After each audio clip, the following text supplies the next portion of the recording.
Шымкентте 2020 жылдың 7 айында 200-ден астам өрт оқиғасы тіркелген. Бұл өткен жылмен салыстырғанда 24%-ға аз болғанымен, келген шығын көлемі көп. 500 миллион теңгеге жуық. 605, 141, 605.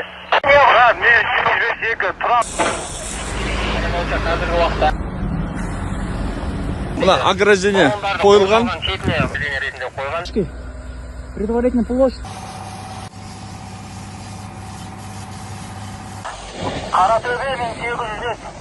Мамандардың айтуынша өрт оқиғалар негізінен жеке тұрғын үй секторларында болған. Өрт қауіпсіздігін сақтамау салдары айтарлықтай шығынға шыққан жағдайлар жетерлік. Сондай-ақ көліктің өртену деректері де аз емес. Қоймалар мен ірі кәсіпорындарда болған өрт фактілерінің негізгі себебі ескірген немесе дұрыс жалғанбаған электр жүйесінің қысқаша тұйықталуы деп танылған. Егер адам өзінің өміріне немесе өміріне денсаулығына зиян келетін болса өрт сөндіру кезінде, ол міндетті түрде өрт сөндірудің қажеттілігі жоқ деп айтқымыз келеді. Неге? Өйткені ол күйік шалуы мүмкін, болмаса дұрыс емес әрекеттің салдарынан ол өртті ұлғайтып алуы мүмкін деген секілді. Неге? Өйткені кейбір өрттер болады, сумен өшіру болатын, кейбір өрттер болады, сумен өшіруге болмайтын.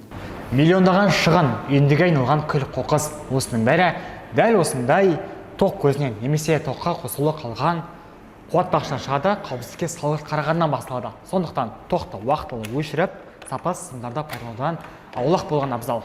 Әр сәтке жауапкершілікпен қарасақ, айналамызда өзімізде аман боларымыз анық.